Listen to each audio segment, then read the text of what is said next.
Hello everyone, I am Mrs. Roy. Okay, uh, students, we have already learned about that. जैसे हमने पढ़े हुए थे in the first chapter कि what is the function of management. First is planning, second organizing, then is staffing, then directing and controlling. Like planning, we have already discussed about the planning and learn about the planning process. Planning process क्या था, planning क्या था, इन सब चीज़ों के बारे में हम ऑलरेडी इसके बारे में पढ़ चुके हैं. Today we are starting the organising. अब प्लानिंग क्या था, देखो जो हमने प्लानिंग में पढ़ा था, हमने प्लानिंग में ये पढ़ा था कि हम किस तरीके से अपने प्लान बनाते हैं कि हमें what to do, how to do and when to do, मतलब हम और हु इज़ टू डू, क्या करना है, कैसे करना है, कब करना है और किसके द्वारा किया जाएगा, ये प्लानिंग था. हमने प्लानिंग में सारा कुछ बताया कि प्लानिंग में हमने क्या करते थे. एक प्रोसेस था, इसमें सेटिंग ऑब्जेक्टिव करते थे, डेवलपिंग प्रीमिसेस करते थे, identify the alternative courses of actions थे, आपके इवलेटिंग अल्टरनेटिव कोर्सेज थे, selections of the alternative, implement of the plan and follow up the action. ये सारा हमने प्लानिंग प्रोसेस में पढ़ा था, ये सारे प्लानिंग में हमने डिस्कस किया था. अब नेक्स्ट है आपका organising. Organising, what is the meaning of organising? It refers to the process of defining and grouping the activities of an enterprise and establishing authority relationship among them. देखो अब organising क्या है. देखो ऐसा है कि किसी भी ऑब्जेक्टिव को, किसी भी उद्देश्य को, किसी भी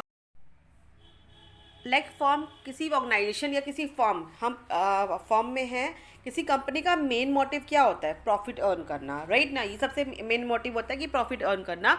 तो प्रॉफिट अर्न करने के लिए सबसे पहले उसने क्या बनाया कि हमारा गोल ये था कि हमें इस बार सेल्स को इम्प्रूव करना है. तो हमने उन सब के लिए प्लानिंग बनाई, हमें किस तरह के प्रोसेस करना है.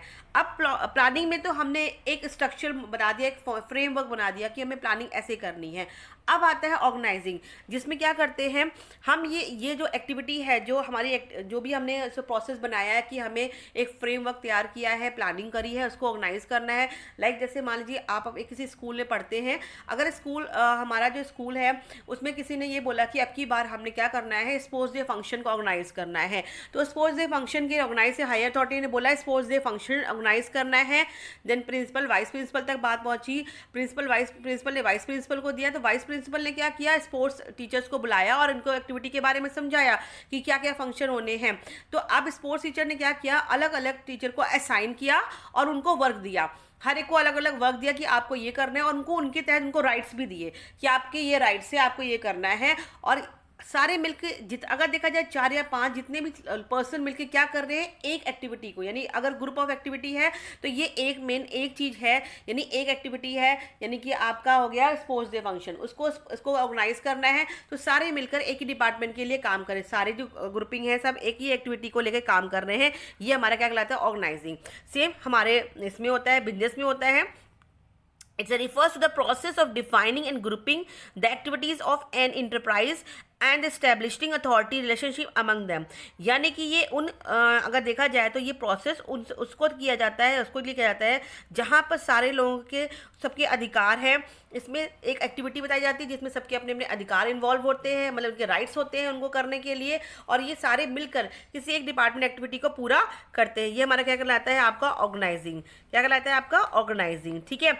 अगर देखा जाए तो organising a group of people contributing their refer towards the goal of the called organisation. यानी कि वो एक सारे लोग मिलकर एक गोल को पूरा कर रहे हैं. यानी अगर देखा जाए तो सारे जितने भी टीचर्स थे मिलकर, उस समय जितने टीचर को असाइन ड्यूटी करी गई थी, वो सिर्फ उनका एक मोटिव क्या था, उनका एक मोटिव था सिर्फ और सिर्फ स्पोर्ट्स डे फंक्शन करना. सेम ऐसे बिजनेस का होता है. बिजनेस का मोटिव क्या होता है, बिजनेस का अगर हम किसी बिजनेस में कर रहे हैं, हमारी एक फर्म है, फर्म का एक मोटिव होता है मैक्सिमम प्रॉफिट अर्न करना. तो सारे मिलकर जितने भी लोग वर्क कर रहे हैं वो उनका मेन मोटिव क्या है, उनका मेन मोटिव है कि प्रॉफिट को अर्न करना. उसके लिए डिफरेंट एक्टिविटी की जाती है. That is called organising. A poor organization could run a good product into a ground, and that a good organization which has comparatively poor product could run a good product out of the market. यानी अगर देखा जाए तो अगर एक poor organisation है तो वो अच्छे प्रोडक्ट को भी ख़राब कर सकते हैं. यानी अगर प्रोडक्ट बहुत अच्छा है बट ऑर्गेनाइजेशन अच्छा नहीं है तो वो प्रोडक्ट ख़राब हो सकता है, उसकी मार्केट वैल्यू नहीं है. लेकिन अगर एक प्रोडक्ट की क्वालिटी थोड़ी सी ख़राब है लेकिन उसका ऑर्गेनाइजेशन बहुत अच्छा है ठीक है। तो वो अपने इस एफर्ट के कारण वो क्या करते हैं, अपने मार्केट में अपनी पोजीशन को बना भी सकता है। बहुत सारे ऐसे एग्जाम्पल हैं, अगर आप देखा जाए तो, जो जिनका प्रोडक्शन बहुत अच्छा था लेकिन वो मार्केट में आजकल नहीं है, प्रोडक्ट अच्छा, मे बी उनका ऑर्गेनाइजेशन खराब होगा। ठीक है। तो अब आता है आपका फीचर्स, यानी ऑर्गेनाइजेशन के फीचर्स क्या क्या है। देखिए, पहला क्या है, डिवीजन ऑफ वर्क, कोऑर्डिनेशन। ठीक है।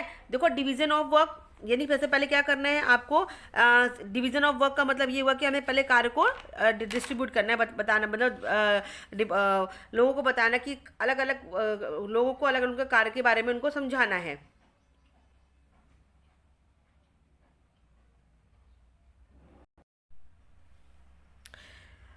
लाइक डिवीजन ऑफ वर्क, यानी कि अगर देखा जाए सबको जो कार्य है, मतलब ऑर्गेनाइजेशन का मेन है डिवीजन ऑफ वर्क, तो सभी को अलग अलग डिपार्टमेंट, सब मतलब सभी को division of work basis on organisation.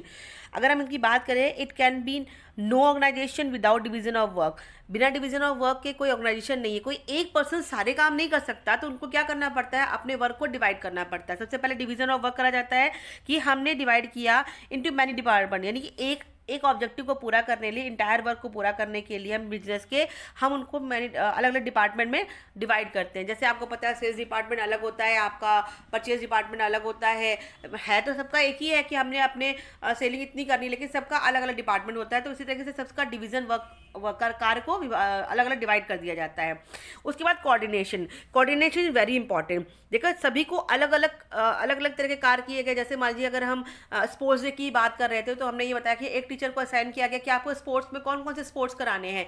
एक टीचर को ये बताया गया कि आपने स्पोर्ट्स रिलेटेड क्या क्या प्राइज लेकर आने हैं, कौन कौन से बच्चे सेलेक्ट करने हैं। तो ये देखा जाए तो सभी लोग अलग अलग वर्क करें, लेकिन इससे उनका सबका मोटिव क्या है, सिर्फ एक ही मोटिव है। ऐसे ही बिजनेस में क्या होता है, सभी लोग अलग अलग वर्क करते हैं, लेकिन सबका मोटिव क्या होता है, एक ही होता है कि जो हमारा मेन मोटिव है वो पूरा करना।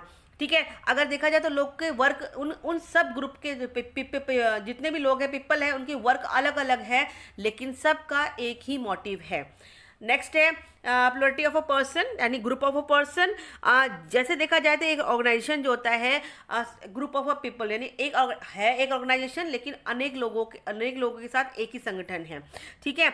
तो और सभी लोग सिर्फ एक ही वर्क को पूरा करने के लिए इकट्ठे हुए हैं, यानी कि ऑर्गेनाइजेशन में एक ही वर्क है, मोटिव उनका एक ही है, प्रॉफिट को अर्न करना। तो सारे मिलकर क्या कर रहे हैं कि एक ही वर्क के लिए काम कर रहे हैं। कॉमन ऑब्जेक्टिव, सभी का ऑब्जेक्टिव कॉमन है, सभी का मेन मोटिव यही है कि ऑर्गेनाइजेशन को कितने से ज़्यादा प्रॉफिट अर्न करवाए।